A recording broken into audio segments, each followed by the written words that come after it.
Adam here with Brooksaw Antiques. Today we have this 1954 Smith Corona Silent Super vintage portable typewriter. I'm going to show you how to use the functions and make sure they all work. Made in the USA and one of the top typewriters of all time.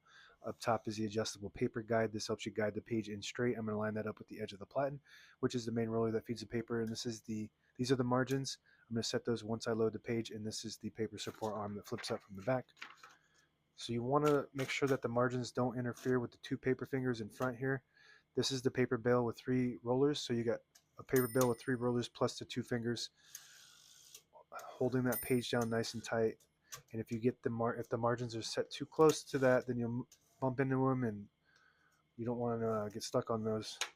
So that's why I set the margins after I load the page.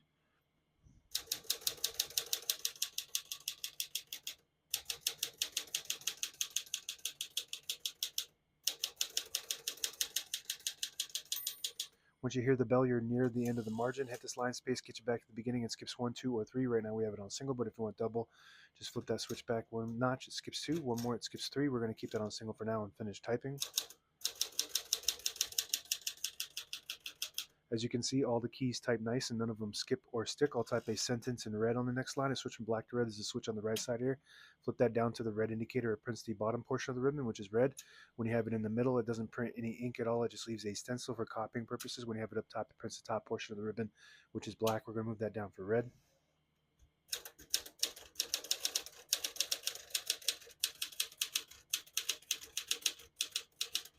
Beautiful. Smith Corona really put a lot of work into engineering and manufacturing these. Silent Super is a top of the line Smith Corona typewriter. Print looks really good. Pica typeface prints 10 characters per inch.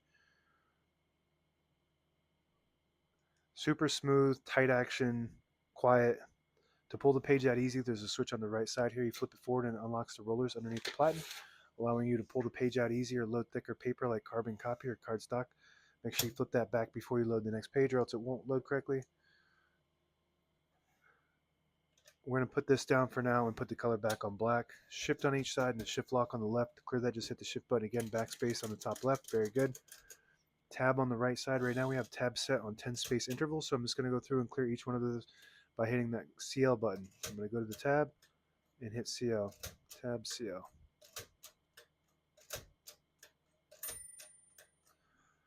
And the difference between the Silent and the Silent Super is the tab set on the keyboard here on this model. The Silent is a manual tab set with inserts that you have to manually insert. So now we don't have any tab set, but if you want to set one, I always like to set one somewhere in the middle so that way when you hit the tab button it doesn't go slamming all the way to the end, causing wear and tear on your typewriter. So I'm just going to hit that set button right there. Now you hit the tab button, it stops at that spot, and you can set as many tabs as you want on this model. Below that is the MR button. When you get to the end of the margin, there's a mechanism that blocks you from printing. Hit that MR button. It does allow you to get past that and type all the way to the end or until you get stuck on that paper finger.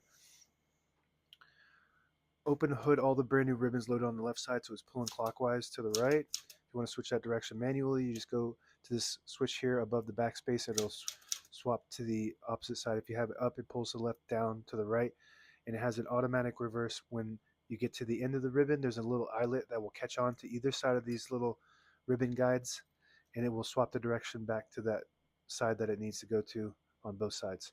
This is your touch control. Right now it's all the way to the right, which is low, and there's a number here with low to high. And to the left, the higher you go, the more tension there is when you hit the keys. You do have to hit the keys harder for them to print, but they respond faster. So you just want to play with that to gauge what your preferences as far as touch control goes. Carriage lock in front of the knob here. You lift it up, it releases the carriage and locks it in the middle. So when you have it in the case, it doesn't bang around and cause damage to the internal components. To unlock it, just move the carriage to the right slightly. Carriage release behind each knob here. Nice metal carriage releases versus the plastic ones that come in the newer models. Super smooth. This is the best typewriter that Smith Corona made in my opinion. If you pull out this little lever on the end of the knob there, it disables the spacing so you can get to an exact spot on the page. You push it in, you get the clicks. Each one of those clicks is one space. Same concept with the lever on the inside here. You flip that down, it disables the spacing. You flip it up, you get the clicks. And on the inside of the left side of the platen is the page gauge.